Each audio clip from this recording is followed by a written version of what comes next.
बोलिए राजा रामचंद्र भगवान की, श्री हनुमान जी महाराज की, भक्त समाज की, हर हर महादेव। मंगलम कौशलेन्द्राय महानी गुणावधे चक्रवर्ती तनूजाए सार्वभौमाय मंगलम। या देवी सर्वभूतेषु शक्ति रूपेण संस्थितः नमस्तस्यै नमस्तस्यै नमस्तस्यै नमो नमः। आदरणीय भक्तगण, श्रीमद् भागवत महापुराण के आज तीसरे दिवस इस सुंदर पावन प्रांगण में उपस्थित समस्त श्रोता बंधुजन का हार्दिक अभिनंदन और स्वागत है। धीरे धीरे भागवत कथा का आज तीसरा दिवस आ चुका है और आज कथा के माध्यम से शिव पार्वती जी का शुभ विवाह संपन्न होगा। भगवान की कृपा उसी व्यक्ति को प्राप्त होती है जिसके ऊपर शंकर भगवान और माता पार्वती की कृपा मिल जाती है। उसी व्यक्ति को श्री राम जी की भक्ति मिलती है, श्याम जी की भक्ति मिलती है और वो उनके करीब तक पहुंच पाता है। जब तक शंकर भगवान की कृपा नहीं होगी, माता पार्वती जी की कृपा नहीं होगी, तब तक वो राम जी के पास नहीं पहुंच पाएगा। रामायण का भी यही कहना है, रामचरितमानस भी यही बता रहा है। क्या? भवानी शंकरहु वंदे श्रद्धा विश्वास रूपिणो। हमारे आपके जीवन में जब तक श्रद्धा और विश्वास नहीं, हमको भगवान की भक्ति नहीं प्राप्त हो सकती है। तो श्रद्धा रूपी हमारे भूत भवन भोले बाबा जी, माता पार्वती जी, विश्वास की मूर्ति, तो आज इन लोगों की कृपा हम पर होने जा रही है। साक्षात भगवान भोलेनाथ जी का सुंदर दर्शन हम लोग करेंगे, भगवान का शुभ विवाह संपन्न होगा। हम लोग बड़े ही सौभाग्यशाली हैं सज्जनों, जो ऐसे सुंदर शुभ अवसर का हम लोगों को लाभ प्राप्त करने का अवसर मिल रहा है। ये अवसर व्यक्ति के जीवन में कभी कभी आता है, बार बार नहीं आता है। ये अवसर हमारे आपके जीवन में जो आया है, ये कभी कभी आता है और इस अवसर को लाने के लिए माताएं बहनें कठिन तपस्या करती हैं। बहुत उनका प्रयास रहता है, पूजन पाठ व्रत उपवास हमेशा करती रहती है, कुछ ना कुछ इनका चलता रहता है। अरे यहाँ तक कि अपने परिवार के कल्याण के लिए भी व्रत करती हैं, अपने बेटे की मंगल कामना के लिए कि मेरा बेटा दीर्घ आयु हो, अपने बेटे के नाम से तपस्या करती हैं, व्रत करती हैं। अपने पति के मंगल कामना के लिए व्रत उपवास करती हैं कि मेरे पति की आयु लंबी हो। वो क्या करवा चौथ है ना, होता ना, पति के नाम पे व्रत होता है ना। इतनी महिलाएं बैठी हैं, ये बेटे के नाम से व्रत करती हैं, पति के नाम से व्रत करती हैं, लेकिन यहाँ पर इतने पुरुष लोग बैठे हैं। हम इन लोगों से पूछना चाहते हैं कि क्या कभी आप अपने पत्नी के नाम से व्रत करते हैं? नहीं करते हैं। सारी जिम्मेदारी इन्हीं की है। इसलिए कि महिलाएं भक्ति स्वरूपा, देवी स्वरूपा, लक्ष्मी स्वरूपा होती हैं। ये इनकी महानता है, इनमें बहुत सहनशीलता होती है, बड़ी दया होती है, बड़ी दयालु होती है माताएं।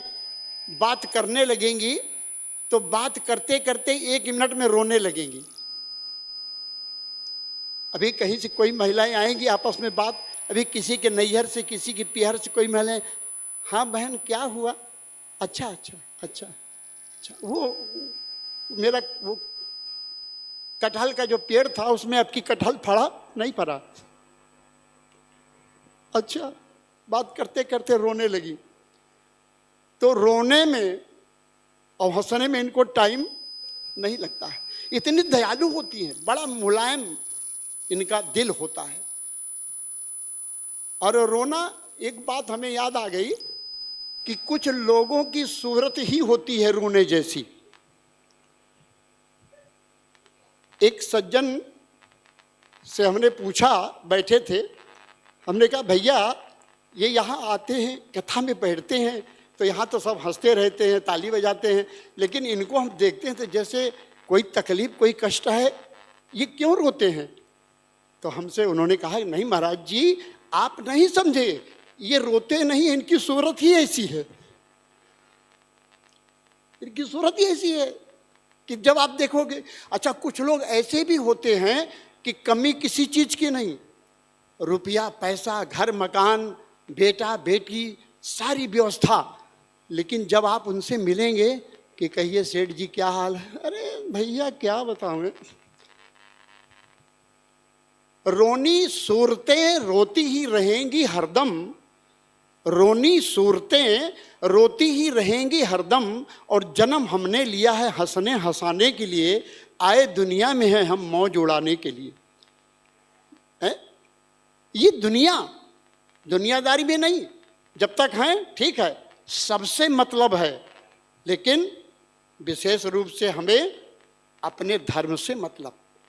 और एक बात और भी है, कलयुग, अभी आप कथा सुन रहे थे, महाराज जी सुना रहे थे राजा परीक्षित की कथा, कि राजा परीक्षित जी ने कलयुग को बताया, और जब कलयुग को देखा राजा परीक्षित ने, तो जो वशहा खड़ा था, जो नंदी खड़ा था, बैल खड़ा था, तो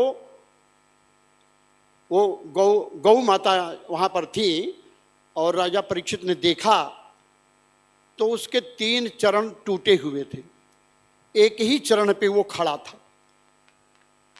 तो पूछा राजा परीक्षित ने कि तुम कौन हो?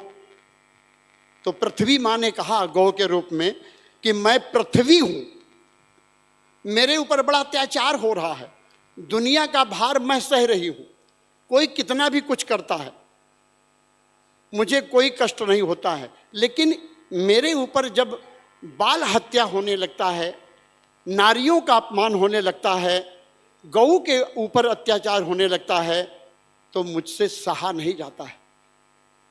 तो इस कलयुग में सज्जनों 4 चरण हैं, धर्म के 4 चरण, सत्य, दया, धर्म, पवित्रता। तो 4 में से पवित्रता तो समाप्त क्या, लोगों को मालूम ही नहीं पवित्रता कैसे। बहुत से लोग ऐसे जिनको मालूम ही नहीं पवित्रता का मतलब, और दया भी नहीं। अरे भाई, अभी कोई किसी का एक्सीडेंट हो जाए, रास्ते में कोई पड़ा रहे और कहीं कोई अपने जॉब के लिए जा रहा है, तो उसको देखेगा तो क्या रुकेगा? वो सोचेगा चलो जॉब की जल्दी, वहाँ अपने ड्यूटी में जाएगा। तो दया भी नहीं, पवित्रता भी नहीं, दया भी नहीं, और धर्म भी नहीं, धर्म का कोई मतलब ही नहीं। तो क्या बचा है? दान। कलयुग में केवल एक चरण है, दान। दान ही एक ऐसा है जो व्यक्ति को मुक्ति तक पहुंचा सकता है, लेकिन उस दान के लिए भी आपको जानकारी लेनी पड़ेगी कि दान का मतलब क्या होता है, दान करना कब चाहिए, कहाँ पर करना चाहिए, किसको करना चाहिए। और आपने पैसा कमाया, आपके पास भगवान बहुत दिए हैं पैसा, लेकिन उस पैसे को, उस धन को जब आप दान में लगाते रहेंगे, धर्म में लगाते रहेंगे, तो उसमें शुद्धि आएगी, वो शुद्ध होगा। जैसे कुएं का पानी आप निकालते रहोगे तो पानी स्वच्छ रहेगा, निकालना बंद कर दोगे तो गंदगी हो जाएगी। उसी प्रकार से भगवान ने यदि आपको धन दिया है, ये पूर्व जन्म की तपस्या है, आपके माता पिता का धर्म है, या आपने मेहनत किया, धन इकट्ठा हुआ, तो उस धन को दान कीजिए, दान में लगाएंगे, क्योंकि 3 ही रूप हैं। दान, आपके धन की 3 गति होती है, दान, भोग, नाश। अगर दान किए तो पहली गति, वो धन धन प्रथम गति जाकी। पहली गति दान, खुश हो गया, उस दान से, उस धन से सुंदर काम हुआ, भोजन भंडारा कथा भागवत ये सब हैं आपके दान। अरे भाई अब आप सोचिए, अगर दान की उपमा बड़ी न होती, महिमा बड़ी न होती, तो आज ये जो कथा हो रही है ये कथा कैसे होती। अगर हमारे भैया जी इस कथा के लिए आगे न बढ़े होते और 10-20 लोगों से संपर्क करके उनको यजमान न बनाए होते और वो लोग अपनी स्वीकृति न दिए होते, हमारे श्याम जी, गोविंद जी और भी कई लोग हैं जिनका नाम हमें नहीं याद है, तो ये बताइए अगर वो दानी लोग अपनी स्वीकृति न दिए होते तो क्या ये होता? नहीं होता। कैसे होता? तो दान की महिमा सबसे बड़ी है।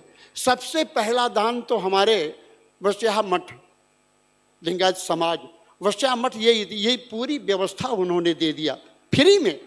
जब हम उनके पास गए ऑफिस में 3 दिन 4 दिन तक गए, उनके ऑफिस में बैठते थे और धीरे धीरे उनको कथा सुनाते थे। जो मन में आता था उनको हम समझाते थे कि भाई इतना बड़ा हाल ये फ्री में कैसे देंगे। लेकिन कथा का कुछ प्रभाव और आप लोगों की कृपा हमारे पास आ गई, ये विजयपुर के भक्तों की कृपा हमारे पास आ गई कि अरे भाई हमको कथा होता तो आता नहीं, हम तो अपनी व्यथा सुनाते हैं। लेकिन पता नहीं क्या भोले बाबा की कृपा कि जब 3-4 दिन तक उनको कथा सुनाए तो हमारी कथा से खुश हो गए कि हो सकता है उनके मन में भोलेनाथ जी बैठ गए। उन्होंने कहा ठीक है महाराज, मैं तुमको ये हाल दे रहा हूँ, फ्री में दे रहा हूँ, 1 पैसा नहीं चाहिए। जोरदार ताली उनके लिए। हैं, सोचिए। तो पहला दान इनका, चेयरमैन साहब जी, ये लिंगायत समाज के हमारे सभी पदाधिकारी गण जो इस मंदिर में हैं, कितना सुंदर मंदिर है, कितना सुंदर ये भवन बना है, हैं? तो पहला दान इनका हुआ, तो यहाँ आप बैठे हैं। और दूसरा दान हमारे भगवान श्याम जी की कथा हुई, तो श्याम जी, गोविंद जी और भी कई लोग हैं, वो आदर्श जी, 4-5 लड़के थे, 4-5 भैया लोग हमको। तो इन लोगों ने कहा महाराज जी ऐसे कैसे कथा होगी? अरे भाई आपका खर्चा है, ये 5-6 लाख का खर्चा कैसे होगा? तो चलिए हम आपके साथ चल रहे हैं, लोगों से मिलेंगे, जजमान बनाएंगे। तो जजमान बनाने लगे और लोगों की स्वीकृति लेने लगे कि हाँ ठीक है, कोई बात नहीं, मेरा नाम लिखो, मेरा नाम लिखो। तो उनके मन में दान की बात आ गई कि मैं कथा में दान कर रहा हूं। जोरदार ताली उनके लिए। हैं? उनके मन में क्या आया कि मेरा भी धन ऐसे शुभ काम में, धर्म काम में लग रहा है, मेरी ओर से दान हो रहा है। तो आज दान की महिमा, तो क्या हुआ, ये हम लोगों को सुंदर कार्यक्रम देखने को, सुनने को मिल रहा है। तो 3 गति, दान, भोग। अगर मान लो पैसा है, खूब धन है, नहीं दान कर रहे हो, कोई बात नहीं, अरे अपने में यूज करो, बढ़िया बढ़िया कपड़ा पहनो, अच्छा अच्छा खाना खाओ, अपने बच्चों को पढ़ाओ लिखाओ, गाड़ी घोड़ा सब। तो कुछ लोग ऐसे भी होते हैं कि पैसा होने के बाद भी वो टूटी हुई साइकिल पे ही चलते हैं। पैसा होने के बाद अपने भी फटे फटे कपड़े पहनते हैं, अपने भी नहीं भोग कर रहे हैं। तो बाद में क्या होता है? तीसरी गति, नाश। यानी धन है तो बैंक में पैसा जमा है, या तो गवर्नमेंट ले लेगा, या तो नालायक बेटा पैदा हो जाएगा, जुआ खेलेगा, शराब पिएगा, दुनिया का दुष्कर्म करेगा, वो आपकी धन की दुर्गति कर देगा। तो 3 गति होती है, दान, भोग, नाश। तो सज्जनों, हम देख रहे हैं आपके विजयपुर की जो व्यवस्था और यहाँ का जो प्रेम स्नेह है, ये भक्ति की नगरी है। और मैं गलत नहीं कह रहा हूँ, भागवत जी में लिखा है, महाराज जी को मालूम है, यहाँ के ज्ञानी विद्वानों को मालूम है क्या, कि कर्नाटक में भक्ति का आगमन हुआ है। भक्ति का आगमन कर्नाटक में हुआ है, और कर्नाटक से महाराष्ट्र होते हुए वृंदावन को पहुंची है भक्ति देवी। ये वो कर्नाटक की धरती है जहाँ पर भगवान श्री राम जी ने हमको भेजा, और आप लोगों का दर्शन हुआ, और आप लोग अयोध्या के पधारे हुए श्री महाराज सभी लोगों का दर्शन कर रहे हैं, भगवान की कथा सुन रहे हैं।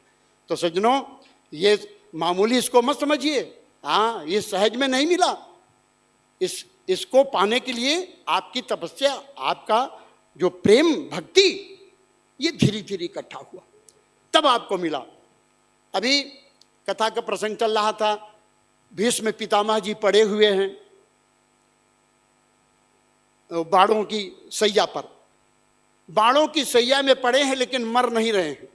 क्यों? इच्छा मृत्यु का वरदान मिला है कि जब चाहेंगे तभी मरेंगे। अच्छा, दूसरी बात, उनके मन में क्या था कि मैं भगवान का जब तक दर्शन नहीं कर लूंगा तब तक प्राण नहीं त्यागूंगा।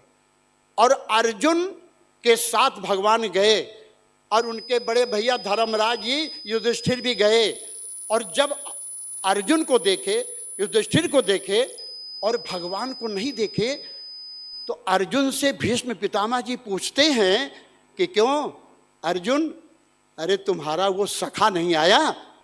तब तक भगवान कृष्ण प्रकट हो गए और उनको प्रणाम किया, उनको प्रणाम किया, दादाजी ने प्रणाम किया। और दादाजी ने कहा कि जब तक मैं प्राण न छोड़ दूं तब तक तुम मुस्कुराते हुए, बंसी बजाते हुए यहीं खड़े रहो, यहीं खड़े रहो। अब सोचिए कितने भाग्यशाली हैं वो कि जिनके सामने भगवान खड़े हैं मरने के समय। तो सज्जनों, हम लोगों को इतना तो करना स्वामी, इतना तो करना स्वामी, जब प्राण तन से निकले, गोविंद नाम लेके ये प्राण तन से निकले, इतना करना। लेकिन वो स्वामी इतना कब करेंगे? जब हम उनकी भक्ति करेंगे, नाम जपेंगे। नाम, लोग माला लेकर के नाम जपते हैं ना, क्यों जपते हैं? कि मरने के समय कम से कम मुख से राम निकल जाए, राम राम राम राम करते हैं। तो मरने के समय का इंतजार करते हैं कि ये राम वाला शब्द मेरे मुख से मरने के समय निकलना चाहिए। और सज्जनों, एक बात बतावें, मरने के समय राम शब्द तो तभी निकलेगा जब हम पहले से अभ्यास करेंगे, राम राम जपेंगे, और नहीं मरने के समय राम नहीं निकलेगा। वो दुनियादारी माया जाल में ही आपका प्राण छूट जाएगा, राम नहीं निकले, क्योंकि पहले से जब आप अभ्यास नहीं करेंगे तो मरने के समय राम नहीं निकले। इसीलिए ये जो कथा होती है, सत्संग होता है, आपको बुलाया जाता है कि भैया बैठो, जिंदगी का कोई ठिकाना नहीं, आज हैं कल नहीं है, इसलिए अभ्यास कर लो, राम राम जप लो, ताकि मरने के समय लोग मरने लगते हैं तो कहते हैं ना लोग, गंगा जल लाओ, तुलसी पत्र लाओ, इनके मुख में डाल दो, राम राम बोलो भैया, राम राम बोलो। लेकिन जब राम राम पहले से नहीं बोला है तो मरने के समय थोड़ी ना बोलेगा, मरने के समय नहीं बोले। एक सेठ जी, एक गांव के एक बहुत बड़े सेठ जी थे, वो मरने की स्थिति आ गई, मरने लगे, एकदम से लगता रहा कि प्राण निकल जाएंगे। अब प्राण निकलने का समय आया तो अब वो बहुत बहुत कुछ इशारा कर रहे हैं, इशारा कर रहे हैं। अब इशारा कर रहे हैं तो लोग समझ नहीं पा रहे हैं कि क्या कहना चाहते हैं, लेकिन वो इशारा कर रहे थे कि कुछ रखा हुआ है, कहीं दीवार में कुछ रखा हुआ है, लेकिन बोल नहीं पा रहे। दो बेटे थे, बड़ा बेटा जो है वो डॉक्टर को बुलाया कि महाराज आप ऐसा कीजिए कि मेरे पिताजी को इंजेक्शन लगा दीजिए कि ये बोल दें। डॉक्टर ने ले लिया 2 लाख रुपया, लगा दिया इंजेक्शन और बोल दिए। क्या बोले कि तुम लोग जो है ये पीछे, ये आंगन में जो गाय का बच्चा बंधा हुआ है, ये पीछे पैर मार रहा है और एक मिट्टी का बर्तन रखा है, वो 200 रुपए का ये मिट्टी का घड़ा आता है और पैर मार के इस घड़े को फोड़ देगा, इसको तुम लोग बचा लो। मुझको लगता है कि मेरे मरने के बाद तुम मेरा घर को बर्बाद कर दोगे, मैं वही बताना चाहता था। छोटे बेटे ने कहा मरते मरते मेरा 2 लाख रुपया बर्बाद कर दिए, अब जल्दी मर जाओ तो अच्छा है? तो मरने के समय राम नहीं निकलेगा, राम अभ्यास करने पर निकलेगा। इसलिए सज्जनों, हम लोग अभ्यास कर रहे हैं। कीर्तन बार बार महाराज जी कीर्तन भी करवाते हैं, कीर्तन करवाते हैं, हाथ उठाओ सभी लोग, ताली बजाओ। तो ताली बजाने से काफी लाभ होता है, कीर्तन करने से मन